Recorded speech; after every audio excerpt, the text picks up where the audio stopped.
dark times is where we learn some things that sustain us, and we learn some principles there that move us through. The first thing I did, which was great, I'm gonna, for good or for bad, is throwing yourself into work. First thing I did was great was I sought therapy just to make sure, I wasn't too gonna do anything to hurt myself or uh just get through the feelings, sort out what Yeah. happened, sort out how to move forward and the healthy ways to do that.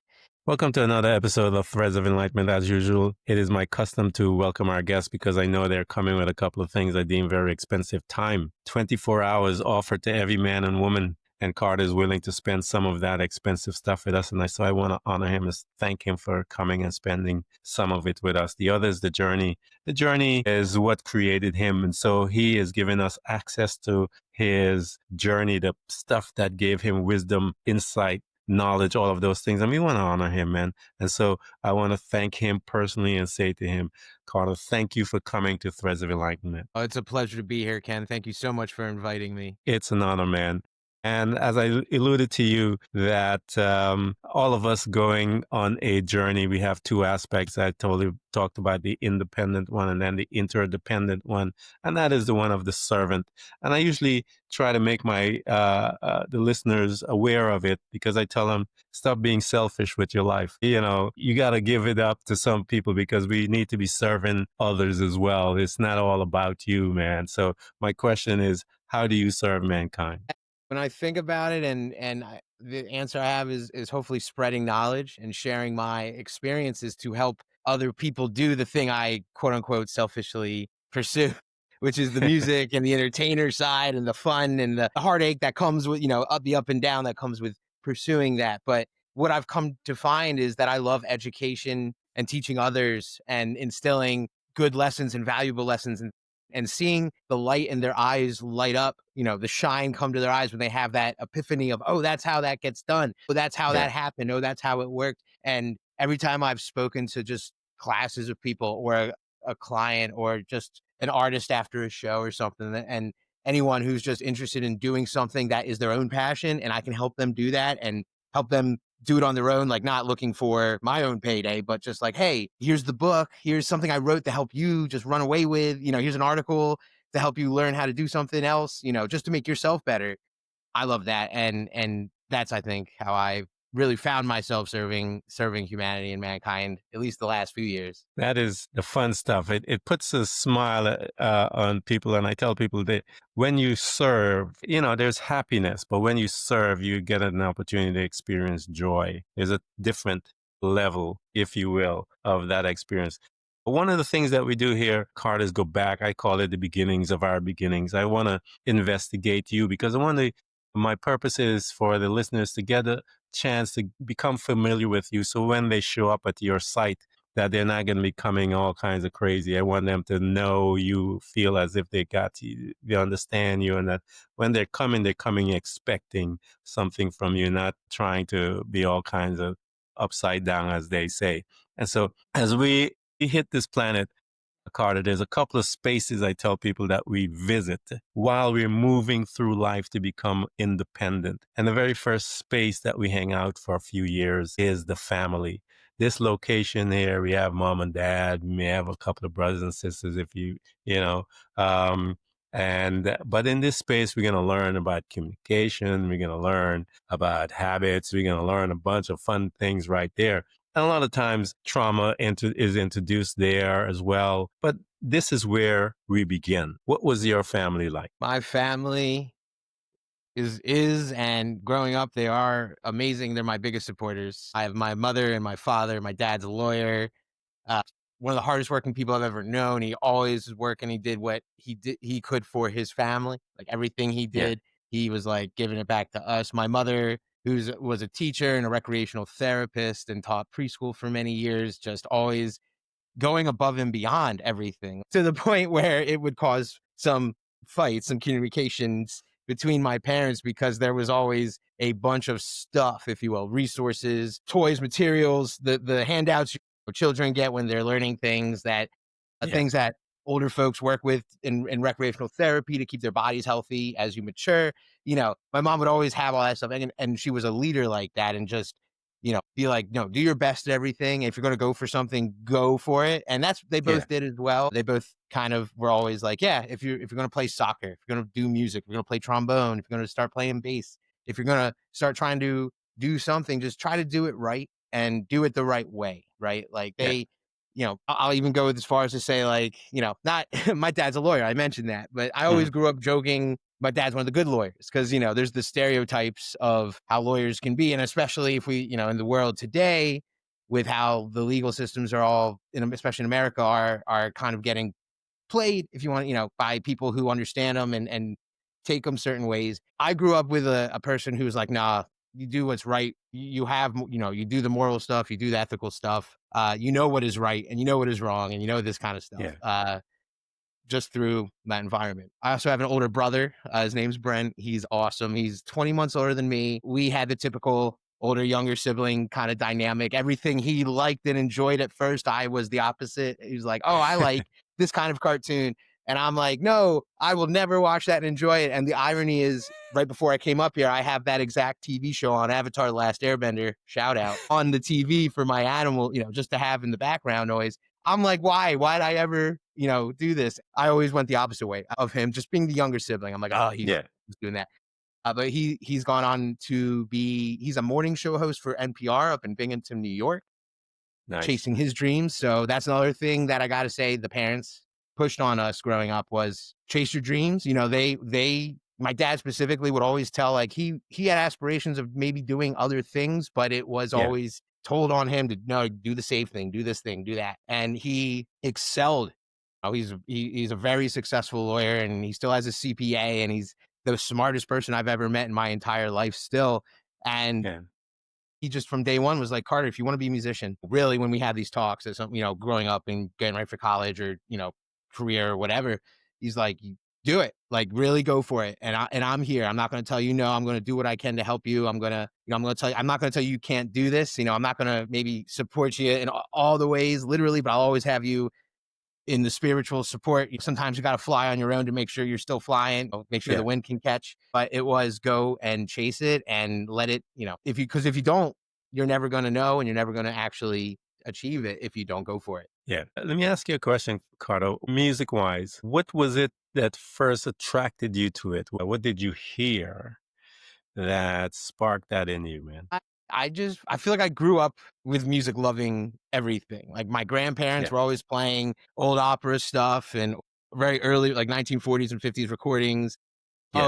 of popular music while I was young growing up. My parents loved smooth jazz. Like my dad loved smooth jazz. He always had Grover Washington Jr. on in the car, Yeah. Dave Koz, and in Philly we had WJJZ, and it was always like blasting, and it was great. I loved it. My first concert was George Benson and Hmm. India Ivory, and grew up like that. My mom would love musicals and put on. I remember she would be blasting Phantom of the Opera on the stereo in the house, and 4 years old, just listening to it. And I always kind of was like, I think music is going to have a big role. And I never knew how. Like, I remember being 5 years old, 6 years old. I wanted this toy drum kit from Toys R Us and, got a version of it and was like, this is the beginning.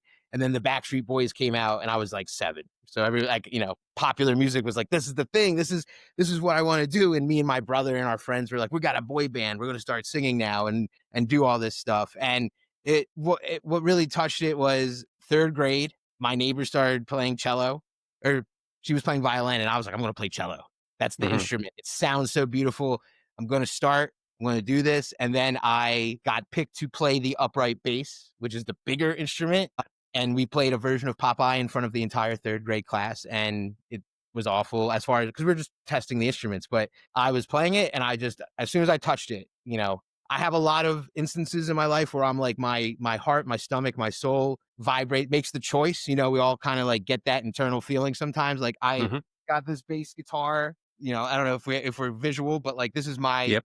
that I've been playing for 20 years now. And Is I it a walked Warwick? into a bass store and saw it on the wall and was like, that's my bass. That's my Is it a instrument. Warwick? It is Benevente. It's another small Benavente? company like Warwick. Yeah, it's just beautiful. It sounds great. That bass has been all over the world with me and Freddie Jackson and Regina Belle and tons of different things. So that it was just like that moment. I really have Yeah. to go, like, all those things led up to it, but it was playing Hmm. the upright bass in front of the third grade class. And I just like vibrated with the bass because it's just a big instrument, big acoustic Yeah. instrument, and was like, this is what I'm going to do. And through that and through that mentality and putting it out in the universe. And like, again, my dad and my mom being so supportive and trying to be that way as well. And being that way, like, they kept, take you to practice, take you to rehearsals, show up at the concerts. My dad went out of his way to get me to a thing called Bass Boot Camp, which is hosted by Gerald Veasley, who's Yeah. a world-renowned bassist, played with Joe Zawinul. He has his own fame for the last 30 years, but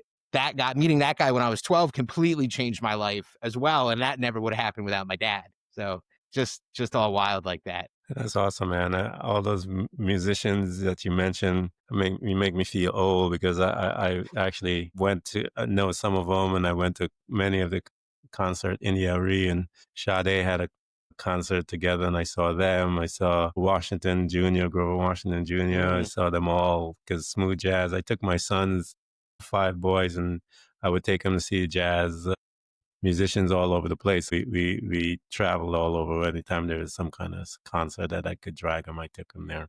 Because I grew up playing bass as well. John Patachuli was one of my teachers. So you Here, get it. here we go, man. Your dad and your mom supported you, and they got you into the thing. You touched the bass, and your soul jumped out of you. The music to me is one of because again, I'm a musician and I know what it does to that soul of the individual. As you are moving through life and you got into your music world and you're heading into college and music being a big part of your life, which college did you go to? And I know you probably went for music as well, but which college did you pick for your study? So that's where the story probably gets a little more real and interesting. So I went to college at Drexel University in Philadelphia for Hmm. music business. I didn't go Yeah, for music. yeah. Drexel doesn't have a music program. I got into Berklee College of Music. I got into some of the other schools, but me and my mother had a little fight when it was like decision time. And all respect, in hindsight's 2020. That was 17 years ago now, to be honest. For a while, you would have thoughts about it, but her concern was, even though you're going to pursue your dream and you're doing this, keep chasing the passion, she still has the practicality of the reality of, hey, maybe you should have some sort of foundation beyond just like being a great player, Yeah. even if you're like, try to focus on the production. She was ecstatic. It was like, cool, music industry, music business, even. Hmm. So Berkeley has a program like this. USC actually didn't. I wanted to go to USC out in LA, right in Cali, for music business. I didn't get in because it was my first college application and I filled the application out incorrectly. Wow. So I got into the history program, but not the main program I wanted to. And it was a whole thing. But yes, back to Drexel, it was a little tiff because I was like, I want to go to Berkeley. I want to do this Yeah. thing. And my mom was like, look, you can give yourself 6 months at Drexel. You can defer. You can do this. See if the business. Now she wanted that foundation. She wanted something a little more quote unquote stable in her mind. And I Yeah. was like, fine. And it was a little, fine, I'll go to Drexel, kind of spite it. Yeah. Like, I'll fine, I'll do this, but it's appeasing. It's not my main thing. So show up to Drexel, love it. It was actually really cool because I also love the business side. I founded a record label when I was 15 years old out of my bedroom in a management company. I was putting out my music and other people's music in my area. And some even went on to Yeah. like sign major record deal, like do some stuff. And I kind of also love that side of it. So again, the fight, my mother was being real, but not out of left field. You know what I mean? Yeah. Yeah. Especially in hindsight, she's like, well, that makes more sense if you kind of go for both because that's what you do. That's what you're Yeah. doing. Should be the alignment. So I did. I played in the jazz orchestra there. I loved it. I got to work in the studios. It was great because I got to do everything I wanted to do and probably more Hmm. because ultimately, I met the people who I would be touring with now still with Freddie Yeah. Jackson and Regina. And I wouldn't probably have known those people. Like, I don't know what I would be doing. I don't know. I could be burnt out and doing nothing at all if I had gone to Yeah. Berkeley, but I Yeah. know that I am doing what I'm doing. And that's because I went the path I'm on. Even so, now I have an MBA. I have 6 books published out there. I'm working on more about the business, is about Yeah. about everything that I've learned and reinforced. And honestly, the people, like, I talk to artists all the time now about more, copyrights and publishing Hmm. stuff and royalties and marketing, right? All the business side stuff. And I'm just like, it's like breathing air, for me. And Yeah. I feel like it's a common sense thing, but it's not. And that's why these Yeah. books and these conversations and helping other people and finding that little thing of like, I like this. It brings me joy to see other people get that learning happening, which now, Yeah. one of the first times in my life, I even more understand teachers, right? Like, I always respect my teachers, love them. My mom Hmm. was a teacher, but I'm like, I always was like, Mom, God bless you for getting that dream, being that kind of thing, like having the spark come into you for teaching others. My Yeah. spark for a long time is, and was and still is like playing in front of the room or just Yeah. playing my music in general, like by myself or wherever, just playing the music. That's why I feel like it's the selfish side, but educating and getting out there really, really did it. So yeah, that's been the fun journey of college. Yeah, talk to me about your books. Let's hang out here for a minute. But let's go back to the first book because I'm sure that's an adventure in itself. When you were going to do that, how did that process took place, and how was that process, if you will, when you were going to put together your first book? Again, this is, I think, the perfect platform for these kind of stories, because I don't get to talk about these sides in the same way a lot in Yeah. interviews. I was, after many years, after 5 years of being on the road with Freddie Jackson and touring like the world and doing stuff, life was getting a little more serious. And I made a decision about money and stuff and was like, hey, this is gonna be a little bit of a story to get to the book part, but Yeah. I was like, hey, I'm going to try to get health insurance a little better, if you will, honey. And I got a day job, a 9 to 5, doing what I do. Hmm. I started working with a lot more people doing marketing and brand consulting. And I was working with a company called Disc Makers and Book Baby. Hmm. Disc Makers is the biggest independent maker of CDs and DVDs and USBs for musicians, outside a major label pressing plant in the country, and if not the world, right? Like, they do for everybody. I don't know if you buy like Yeah. stuff hanging, CDs and stuff. Yeah. Book Baby does the book version for independent authors. So I was working for them in 2009, 18, 19. I can't remember the year now. So, a little early on, I was doing social media and branding stuff. And then they were like, hey, can you write some blog articles? Like, you're a musician, you're doing it. Yeah. Musician, we're working with independent. Can you show them you're doing stuff and what you do and how you did it? So I sat there and I was in MBA, I was in like business mode, I was in manufacturing processing mode. I was in that world. So I was Yeah. thinking of processes Hmm. and the big process of like, okay, I do, like, I'm starting to get like 100,000 streams, and then all of a sudden I got like millions of streams, around these times while working with the company independently. And I was like, how did I do it? Well, it was pretty much a process. It was a repeatable, adjustable kind of situation that I could put into form that you can Yeah. take. It was a manufacturing process, if Yeah. you will. So I wrote out some blog articles of my 3 steps, my planning phase, my prep phase. We did it over like 5 weeks, launched a bunch of these blog articles. They were really well received Yeah. over the time, or 5 weeks, but like a couple months, but like 5 sections in the series. So it started as these blog articles. I was still like, hey, I kind of want to write a book now. Hmm. I always have wanted to write book. I kind of actually had written a different book, Yeah. which in the meantime, when I started this job called Farting at Work, which is about starting an office job for the first time and the anxieties Yeah. that you can get and how to overcome those expectations and whatever that Hmm. means. That book's never seen the light of day, but hey, the life isn't over. So push comes to shove, a couple years later, I actually, the girl I had gotten the job for broke up with me. So I was going through some dark times, continued to work. Then the job and I split. So I was really just kind of figuring out what was going on. I was starting to play with Freddie. I was back on the road more with Freddie and picking up more gigs. And I was like, I kind of think this is a good time to do something. And a friend of mine was like, Carter, why don't you write these books? Why don't you do something? Why don't you consult? Why don't you, take this step yourself? And I was like, I don't know. That's really scary. It's not, Yeah. I'm used to doing I've done it. I've done stuff myself, and then I've had a little bit of a safety net, and now I'm kind of like, Yeah. do I run back? Do I go back to being all in? And he's like, dude, go for it. And I kind of talked to my dad and my mom again, and they're like, yeah, go for it. So I was like, cool. I'm going to start this consulting thing. started compiling my blog articles. I called up the legal people. I was like, can I do this? You got, not going to come back to me. It's all my writing anyway. Sure, do what you want. I took it. I was first just going to give it away. There's Hmm. there's ads online all the time, like, hey, get this free download, sign up for this. And as I was doing that, I was like, that's not my representation. That's not my brand. I'm Yeah. not trying to, I want to I want to get this to the most people, but I'm not trying to there's a better way to communicate this information. There's a better way. There's a lot of information here. It just kept developing into more and more of more of a thing. And then I was Yeah. like, cool, I think I'm going to put this book out. And it was like October 2023. I was like, cool, I'm doing this. It was May 2023. I was like, I'm going to write this book. It was October. I was like, I'm done. I'm going to do something with this. I'm going to pitch it.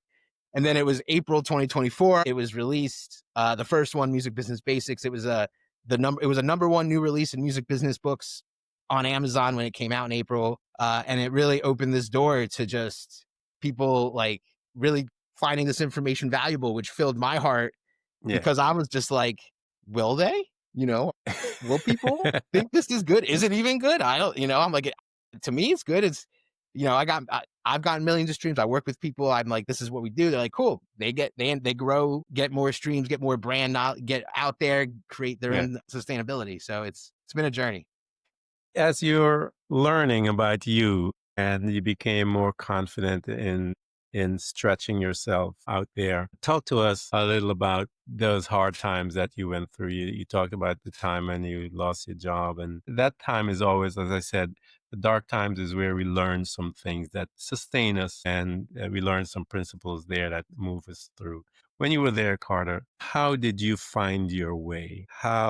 Because we'll hang out with friends, yeah, that's all great, and then when we go home and we lay down and we're by ourselves, man, the mind starts playing all kinds of music, as they say, crazy thoughts running back and forth. How did you handle yourself in that? You took my answer, which was I kind of hung out with my friend. Now, the support network is definitely important. That's going to be like the helpful thing because that's the other thing. But yeah, when you're by yourself, when I am by myself, sometimes still, and you catch yourself. I mean, the first thing I kind of did, which is for good, the first thing I did, which was great. For good or for bad, is throwing yourself into work. First thing I did was great was I sought therapy. I went and sought out help just to make sure, I wasn't too going to do anything to hurt myself or just get through the feelings, sort out what Yeah, happened, sort out how to move forward and the healthy ways to do that. I threw myself into work, into the music and the musician side of me. As a friend told me 15 years, like in college, 15 years ago, was like, it sucks, but like when you go through trauma and turmoil, like that's great, period. you, Right. It's great because as an art, no, it's bad. It's awful. As an artist, I channel that into music. yeah, It makes me, it become makes me feel creative. better coming out. Cause it's akin to going on a run or going on your nature walk too. It's therapeutic and cathartic to slap bass at if you're a little aggressive, but even just to produce a song that's chill and just kind of and smoother, but like it allows you to express. And as you were in the synthesizer, you were like, yes, like angry, like Yeah, somehow got it out there. I also pretty much meditate now. Like I was a big spiritual aspect in college and for a long time, and then as life kind of in my mid-20s took a lot of corporatization, if you will, I like kind of lost that side of things and definitely lost that mindfulness side, which led to a lot of anxiety and overstressing and bad situations for treating people shit bad that I shouldn't be treating people, like, right, like the spouse or the family. You're just a little frustrated, burnt out. Meditation and mindfulness. So every night I go through my day. I go through not in any precise teachings, but I go through like my yeah, 7 chakras that are, to myself, I'm telling myself who I am in a way, like, you are not like I always feel like I don't do enough in my life, like in my day. And it's like, no, today you worked on your book, you had meetings and calls and you grew, or you rested and recharged, and you're allowed to do that as well. Or, you went to the gym and you did something better. You did something better for yourself. You changed a little bit of your diet. You didn't eat too much candy. You didn't hurt yeah, yourself in spite of yourself. And just kind of, working on my passions. Like I said, like for me, it was the music. The books kind of were part of that. Cause again, for me personally, business like, getting in that zone, being a businessy kind of thing is a fun creative exercise Mhm. as well. I also let myself get into, my video games and play Fortnite and get outside a lot. Yeah, when your outlets, music is one of the sweetest thing as far as therapy. I remember what's his name? I was reading a book, I can't even think of his name right now. Was work is another thing. For me, I use work to get into and focus when I was going through some of my dark times. But other people use other things, the gym, whatever. Find something. And as Carter said, one of the very first things he did, he went and he found help. um, Mental dis-ease, and I hate the word disease, mental dis-ease happens to every one of us. Every single person on this planet goes through that. Don't stigmatize it where you keeps you from getting help. Get help. And so that you're able to stand. There's nothing wrong with that. Don't allow culture, don't allow stupidity to cause you to think any other way. Every single person on this planet goes through some mental dis-ease at some point in time. It's not a disease, it's a dis-ease that you're going through from whatever situation that is in your life. And you just need one to walk with you, get the help and find your way through. And once you navigate through, you'll be okay, man. And get into music, get into sports, get whatever help, get your team together. Make sure you have your family or friends that are able to walk with you so that you can come out on the other side. As you're moving through your life, Carter, and I'm reading all your things, man. You do so much, and as you're expanding in your life and you're putting all of these different pieces together. You got the business piece going. You're doing, several books and stuff like that, and many different subjects and all these different things that you're doing. You're here and talk to me as to, you talked about teaching and stuff like that. Talk to me when uh, you're engaged with someone, and for whatever topic it is, it doesn't matter, because when they are stuck and in that old perspective, and then as they're engaging in the conversation with you, you see them moving, and we call that, when they arrive there, we call it the light bulb moment, when they're like, wow. And when they get there, there's this grin on their face, there's a grin on yours, and there's this joy that sits there. Invite us to one of those occasions, man, or a couple that you think of, so those listeners that are with us that can see some of what you're talking about. Big example of that moment, just maybe is super relevant because I'll give two sort of quick examples. You notice I like to talk, so here we go. The first one though, just to be a little more recognizable, right, is this is about 10 years ago, 11 years ago, actually, looking at the date. I just graduated college. I was working with a management company, playing bass in a bunch of bands, and it was Freddie Jackson. I was starting to do his social media. I went to his manager. I went to him, really his manager. I wasn't going to go right up to Mr. Jackson, who I had no idea. I'm just like, you're a legend. And I was like, look, Yeah. he doesn't have any social media. There's nothing. And this is 2014. So it's still a little, like, it's the Facebook, it's the Instagram, Twitter era. I was like, I've worked with businesses and artists since the Zanga days, since the mid 2000s, like 2004, early social media to get them onto it. So like I mentioned Gerald Veazey, the bassist, earlier. I built Hmm. his MySpace page, his first, social media page, because it's the new edge. It's the way that artists and musicians are meeting the audience. Right? It used to Yeah. be the orchestra, used to be the theater, and then it was the radio, and then it was Napster. Wherever the audience kind of goes, you need to also get in front of, which is a good thing for all musicians and whatever marketers to remember. So having that conversation, and it was just like, okay, let's talk to Mr. Jackson about it too, and do it. And I explained to it, and he's like, I love it. His manager goes, cool, Carter, you're Mr. Jackson. You're Freddie Jackson online now. Great.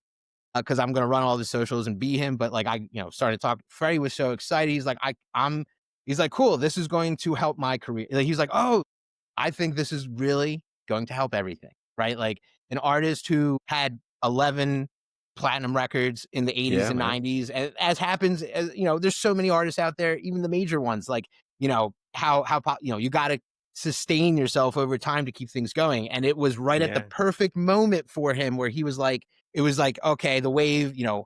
how do you push his popularity again? How do you start this back up? Oh, if we get him in those right moments, just like getting on Stranger Things for some of these artists, Hmm. just like getting your song viral on TikTok right now for some of these classic songs. We made his social media. We connected the stuff the right way because because again, he was a big artist. He had like a Facebook Wikipedia page that had like 50,000 people liking it already. So the way it worked, you could link those together with the official page. Yeah.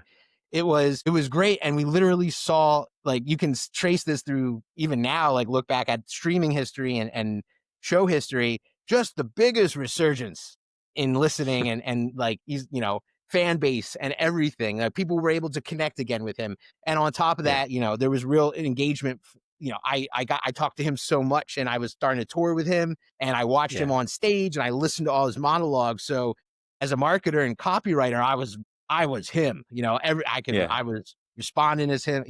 It really did everything way. And it was just that, it was for him at least, it was a light bulb moment of, yeah, let's do what we got to do. And even now he'll do Facebook lives, Instagram lives, TikTok lives. Yeah. He's very about that as well. And then, so again, just like embracing that kind of stuff and having that conversation of, oh, I didn't know that. Yeah, let's do that. Yeah. And even another one, real quick, was really recent. We were talking about an album release strategy and marketing strategy for an independent artist, completely independent, maybe a more regional kind of act, not a lot of streaming presence. So we were like, okay, here's what I would optimally do. I gave them, a more traditional for what I thought they kind of wanted based on what they were saying. We had a discussion. They were like, oh, well, I want to do it like this artist. And I had, little education session. This is called a waterfall release strategy. Oh, if you do this, this is the benefits. This is what we could do. And it just went from just like, oh, we're not happy with this to like, yes, that's exactly it. And again, they straight up said, yeah, we just learned. I had no idea that's what the strategy was. I just learned from you. This is what I didn't know, what I didn't know. And I now know this. And not knowing what you don't know is huge in life, but also seeing that light bulb moment when they're like, cool. And now they've just run with the whole strategy, and it will lead to growth, because that's what will happen. It's beautiful. I just love it. It makes me smile now just seeing like, cool. It makes me feel good as someone who's trying to give people help, but it also makes me happy because I'm like, yeah, now you can run. You don't even have to call me ever again. You now understand this thing. And that's what I always, from those days when I made Gerald's MySpace page, I was always like, I don't want to have to do this for you forever. My intent of doing anything was to teach you what to do, and I'll move on because I want to play bass. Yeah. I want to do my selfish thing.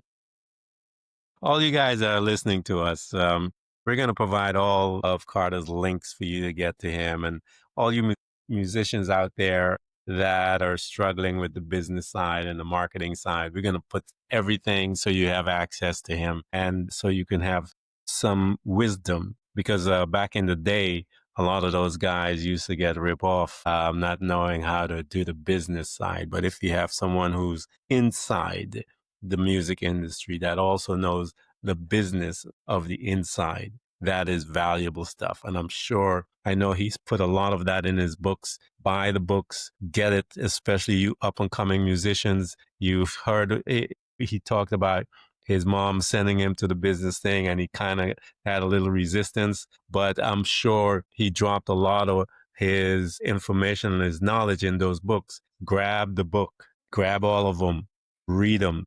I know you're passionate about the music, but you need to know some of those things in there and protect yourself and learn about all those different things, copywriting and all the different things that you're going to learn that he talks about in those books. Get it, offer it to friends, you family members. You heard him talk about his mom and dad supporting him. You mom and dads, your sons and daughters in music, buy the books, give it to them. Say, hey, I heard a podcast with Carter, and you better get yourself some knowledge here. Buy it for them so that they can understand that as well, and start protecting them, because that can be a tough, tough, tough business. And he also knows how to help them market themselves. This is valuable stuff for musicians, because a lot of musicians don't know anything about that. All they know how to do is play that instrument. And so you have someone who embodies everything that you would need in one individual. Grab it, guys, while you can. Carter, thank you so much for coming, man. This has been a good one. And you and I are going to stay in touch because we have some business as well. to talk about. But I want to thank you so much for coming to Threads of Enlightenment, man. Absolutely. This was such a great conversation. And like I said, I actually appreciate you letting me tell some of those darker sides, because that's true. It's all part of life. You know, life is waves like sound, right? There are Yeah, ups and downs, but that's what makes us, it's what gives yeah. us our experience. It makes us rich, man. And I don't like linear people at all. There's no flavor there. I like people that has gone through some stuff and been bruised up a little. I think the Japanese call it kintsugi, where they put all the broken pieces together with gold and precious metal. And those gold and precious metal, in my eyes, is all the wisdom and the knowledge and all the different stuff that we kind of weaved into our little broken up pieces, man. But thank you so much again for coming to Threads of Enlightenment. I deeply appreciate it. Absolutely. Yeah. Thanks for tuning in to Threads of Enlightenment with Ken Primus. Hopefully you're now feeling more empowered to overcome the challenges in your life, whatever they may be. Share that inspiration with others by telling them about this podcast, rating it, and of course, remember to subscribe so you don't miss a single episode. For more connection, you can find us on Facebook and Instagram by searching for Threads of Enlightenment. Until next time, stay enlightened.